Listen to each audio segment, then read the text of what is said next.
My name's Brandon and this is Nickelodeon Video Game History, a show where I take a look back on all of the video games based on Nickelodeon shows and retrospectively review them. We finally entered a new era. No more game shows, no more Ren and Stimpy, no more having to deal with 2D platformers being the only damn genre that exists. This week we've come to Rugrats Search for Raptar, which radically changed the course of Nickelodeon's video game history. Rugrats was actually first introduced to the world in the first batch of Nicktoons alongside Doug and Ren and Stimpy back in 1991. Work continued on the show until it went on hiatus sometime in the mid-90s. I've seen conflicting reports about when this exactly happened. Rugrats proved too popular to stay dormant though, with production returning in 1996 where it continued to run until 2004. By the end of it all, there were 9 seasons, 172 episodes, which was a Nickelodeon record at the time, 3 films, and a spin-off series that would follow. Rugrats was a bona fide smash hit, and most importantly for us, this meant that no less than 12 video games were spawned from it. Everything kicked off with Search for Reptar, coming exclusively to the PlayStation 1 on October 31, 1998. This was the first game to hit the PS1, and for those with a keen eye, you'll notice that it was released over 3 years after the last Nick game. To me, it seems clear that after the Ren and Stimpy game boom had ended and the Real Monsters game had been released, Nick wanted to take a step back from video games. They'd spammed Ren and Stimpy to death, but none of the other shows had received more than a single video game. My personal theory, and take this with a grain of salt because I don't have much proof, but I think the original batch of Nickelodeon games didn't sell well. Either that, or Nickelodeon had the mindset that they and Cartoon Network have today, and that it's only worth investing money into video games if the show is a massive success. If this was the mindset, it was certainly about to change. It took over 7 years for Rugrats to get its own video game. By the time this game released, the 5th season had completely finished airing on TV, so that gives you some perspective of how long it took them to get here. The developers in charge of the first ever 3D Nickelodeon game was N-Space. They were founded in 1994 and only went out of business 4 years ago, which is an impressively long time for a non-AAA dev studio. N-Space were pretty new on the scene back in 1998, with Search for Reptar being just the 4th game they had ever released. Eventually they'd go on to establish themselves as a developer known for licensed handheld games. Here they'd make portable titles for Call of Duty and Star Wars. Their future in the video game industry didn't really involve Nickelodeon, with one notable exception, Rugrats Studio Tour. This game released in the following year and is essentially a sequel in spirit to this game. Critically, Search for Reptar has a very positive reputation. It has a 6.9 average review score, putting it well and truly in the upper echelon for this series, and making it the second highest rated Rugrats game, closely behind Rugrats in Paris. It's also important to point out that Search for Reptar sold extremely well, to the point where it was incorporated into PlayStation's Greatest Hits line. Reportedly, THQ, who were publishing this game, spent a historic amount on marketing for the time, which seems to have paid off. There's a lot of hype behind Search for Reptar. Will it be able to live up to it?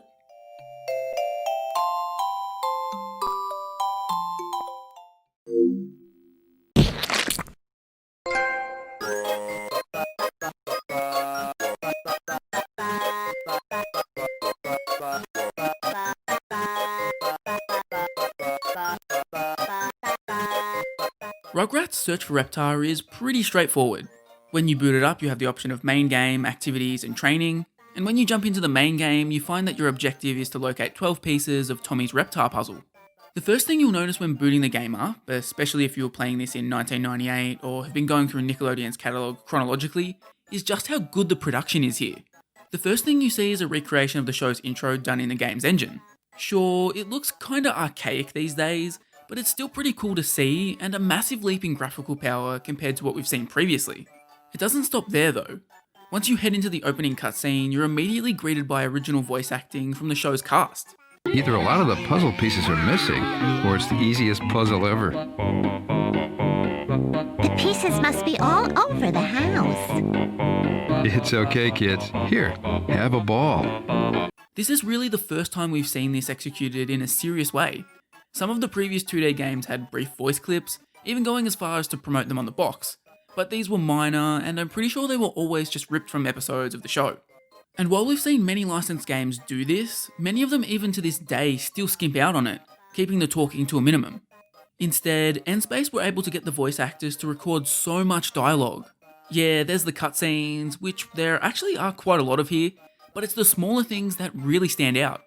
When you're wandering around levels, the characters will spout various lines. Somehow, these never get repetitive.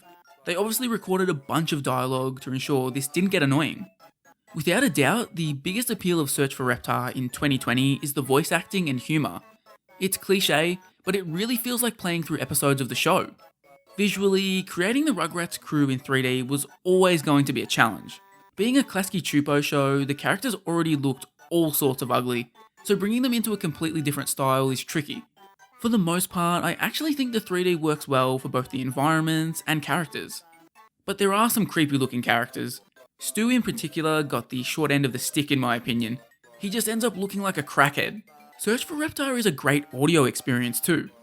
The soundtrack of the show has been perfectly replicated for the game, which is unsurprising since Mark Mothersbaugh, one of the major composers on the show, contributed to the game's development. Mmm, popcorn!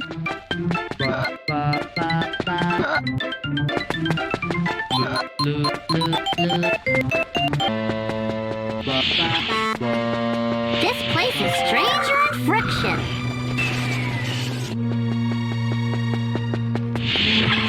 The music here wouldn't sound out of place in the show, which really helps in making this an authentic, immersive experience. And then on top of that, there are some cool Easter eggs in this game. My favourite was a blueprint drawing of the Reptar wagon that plays an integral role in the Rugrats movie. That movie was actually unreleased at the time of the game coming out, so that's pretty cool to see. Many of the level names are taken from episode titles too. Things like that just go to show N-Space were really doing their homework and were passionate about making a Rugrats game for fans of the show. It gets taken to another level when you actually jump into the game. Your first gameplay sees you running around Tommy Pickle's house. Tommy's house acts as a hub world to enter the various levels. It's very similar to how Dexter's Laboratory Mandark's lab worked. However, the way Tommy's house has been brought to life here is far superior to Dexter's house and lab. That's pretty impressive considering Mandark's lab released 4 years after this game. It's not all sunshine and rainbows though, as you'll be spending a lot of your hub world time trying to get used to the game's movement. Early 3D era games, particularly ones that don't use an analog stick, can be super rough to control. Search for Reptar is no exception. Moving the babies around with the D-pad in a 3D environment is clunky, and while you do kind of get used to it, it's never perfect. This is one of the weird releases where the US version didn't have any support for the DualShock's analog sticks, but the European versions did. Not really sure why that was a thing that always happened. The clunky controls did lead me to realise that when a character runs into a wall, they act hurt, which was kind of funny. What was with developers including brutal damage animations for running into walls? The other major issue that a lot of 3D games had at the time is the camera. Either you had an extremely wonky camera that you're constantly fighting, or you had absolutely no control over it. Search for Reptar lands somewhere in the middle. At first I thought players had no control, but then discovered that R1 will center the camera behind the player, while the other shoulder buttons can pan the camera side to side and up and down. It's far from ideal, but just being able to center the camera behind the player helps a lot. Once you've had enough of sprinting full force throughout the house, it's time to jump into the actual levels. These are found scattered around the house, with various objects acting as the entry point. As far as I could tell, pretty much all of the levels could be accessed in whatever order you want. There is a little difficulty indicator under each level title, so there is a suggested order, but the game allows you to go wild and do whatever you want. The first level I took on was Chucky's glasses. This is a very basic hide and seek / tag game where Chucky is tasked with finding the other babies, tagging them, and then racing them back to the playpen. After completing this, I was given a puzzle piece, which is what you're actually playing the game for. When you get these puzzle pieces, you actually have to put them in the correct slot, which would be kinda cool if it wasn't a 12-piece puzzle. Next up was the mysterious Mr. Friend. Here you have to fight the evil Mr. Friend as Tommy, which seemed ridiculously simple at first. I exploded him after 2 hits and was left shocked. Surely that wasn't it. Luckily, it wasn't. A bunch more Mr. Friends get created, making things slightly harder. In this second portion, the game tells you to attack them differently. At first they wanted you to throw cans, but now they want you to hug and kick them. Weirdly, even despite following their instructions, I couldn't seem to get this hug and kick attack to work. Instead, I just resorted to throwing cans again. But then, with one enemy left, the game wouldn't let me pick up cans anymore. Eventually, I just got the kick attack to work by holding down triangle, which wasn't even remotely what the game told me to do. The major thing I took away from this level was that the way they chase after you is actually kinda creepy. Seeing them climb up these platforms and stuff was kinda unsettling. After earning another puzzle piece, I was informed that I had unlocked a bonus level. Don't ask me how these bonus levels are unlocked because I have no freaking clue. To me, it seems like these bonus levels were an actual compulsory part of the game, and not some bonus you unlock through gameplay. The first bonus level I played didn't make a great impression either. This level tasks you with playing keepings off with a box of cookies, trying to eat them all before Angelica gets to you. The AI was stunningly bad here. I managed to maneuver Chucky in between Tommy and Angelica, blocking her path completely. The AI is so poor that instead of going around Chucky, Angelica is destined to just stand there and try to move in a straight line. This poor AI allowed me to just stand there and finish the cookies at a leisurely pace. After this, I found myself in the Ice Cream Mountain level, something I was quite familiar with. This is literally a mini golf game, something that is featured in the spiritual sequel Studio Tour, so I knew what to expect here. On each hole you need to make par or be under, but this shouldn't be an issue. I was knocking in hole-in-ones to the point where you would be calling me Tommy Woods. The controls are super simple and the holes never became very difficult. The biggest issue is how long it goes for. You play through 9 holes and it really starts to overstay its welcome by the end.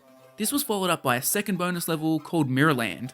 Here Tommy's house has been turned upside down, with the floor becoming the ceiling and vice versa.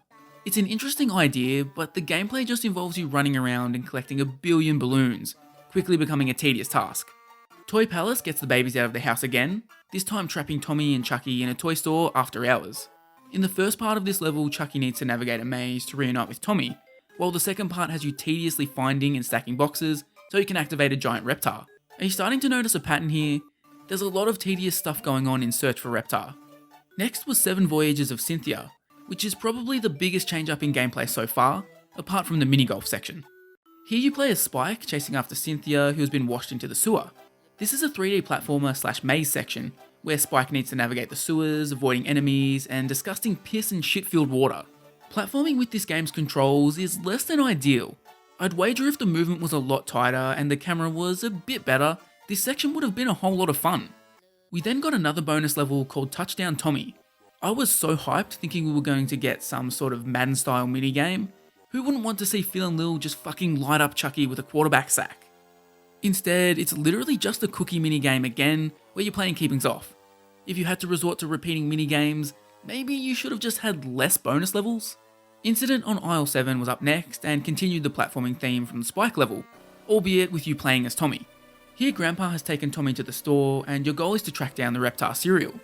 Tommy will be jumping from platform to platform in his quest, and all it does is just prove that this game wasn't designed to be a platformer.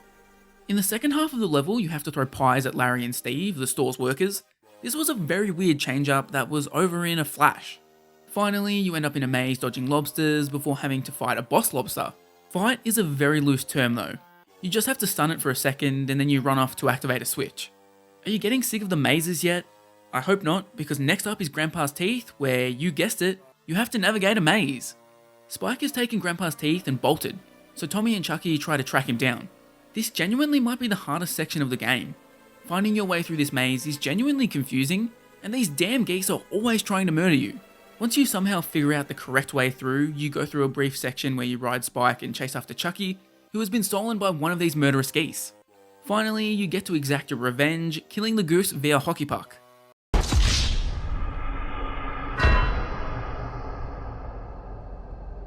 Man, this game really is a whirlwind of different gameplay styles. I then got another bonus level titled Gold Rush, which simply requires Phil or Lil to grab coins before the time limit runs out. After this, I was making my way to the next level in Tommy's house, where I picked up a Reptar bar. If you pick up 15 of these things that are scattered throughout the house and levels, you get a piece of the puzzle, meaning you don't actually have to beat the levels. When I picked up this Reptar bar, I was given the final piece of the puzzle, which resulted in me completing the objective without actually playing all of the levels here. All of a sudden I was being shoved into a level where I played as Reptar destroying a city. This is supposed to be the finale of the game, but it sucks. It's literally just another maze. Yeah, you can destroy buildings and such, but there's no point to it. Nobody's attacking you, and causing destruction doesn't do anything. In the end, you just make your way to the end goal, and it's over. But not before the most bizarre ending I have ever seen, where Reptar performs a dance routine. Tappa, tappa, tappa. This is funny initially because of the sheer absurdity and unexpectedness of it, but then it drags on for an uncomfortably long amount of time to the point where you're just over it by the end.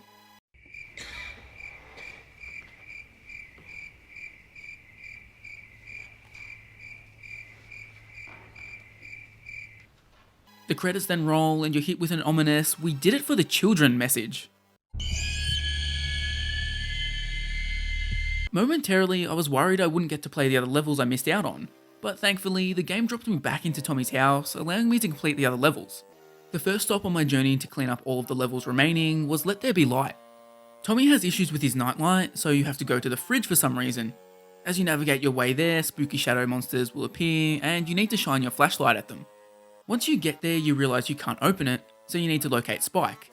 Again, this is ridiculously basic, although it's kinda cool to explore the house at night. I'm sure I would have found this spooky as a kid. Next, we had Visitors from Outer Space. This one kicks off with Grandpa screaming about fake news and conspiracies, so Rugrats were really ahead of the curve in 1998. Now I can see if my paper is scooped the news again. Come on, Pop, that's not news. Those tabloids make all that up. They tell the truth. Your real news doesn't dare. See, right here. A whole family taken by aliens from outer space. This one is all about aliens, with the kids being transported into space in their imaginations. It's up to Angelica to save the babies by going through a ship and zapping robots. Eventually the gravity is removed and you have to float your way through a little maze section. I'll give it points for being unique, but there are major control issues in the zero gravity section. At random points the game would jumble up the movement controls. For example, pressing left would make me go right. This definitely wasn't a deliberate part of the level, so it just left me extremely confused and frustrated. After this we got our final bonus level, which was again just the keepings off game. Come on guys, if you were out of ideas, just don't make extra levels. Next was Circus Angelicus, where Angelica is running a circus. There are 3 stages to this, each consisting of you having to perform one very basic action, like literally running around in circles as Spike. Phil and Lil attempt to jump the Springfield Gorge here, and then the final task is to launch Chucky into a pile of leaves. The controls for that last one completely suck, as do the instructions. On the whole, this is definitely one of the poorer levels. The last 2 levels I came across were both easy levels that are very straightforward. The cookie race is just a race between you and Angelica, which turned out to be a lot more challenging than it seemed. Then you have Egg Hunt, where you collect eggs while a very generous time limit ticks down. And then that's it. That's every level in Rugrats Search for Reptar. As you can see, the devs throw literally everything at the wall for the gameplay, hoping something would stick. Some of it works, but most of it doesn't. Thankfully, many of the sections that don't work are just tedious and basic, rather than being downright terrible. I think the problem extends from N-Space not really knowing what they wanted to do with the gameplay. How do you make a 3D game based on a bunch of babies? I think this is something they sort of figured out with Studio Tour, where they really played up the imagination side of Rugrats. Some of the best parts of this game are when we enter the imagination of the kids. The other major issue is the difficulty. Obviously a game based on a show called Rugrats is going to be aimed at younger kids, but just a little more challenge would have been welcome. In its current form, playing Search for Reptar is only something you should do to experience the fan service and the enjoyment of exploring the most iconic location from the show. Seeing Tommy's house realised in 3D is genuinely great. As a short, roughly 2-hour experience, it's not a bad way to kill an afternoon if you're looking for a dose of Rugrats nostalgia. Just don't go into it expecting superb gameplay.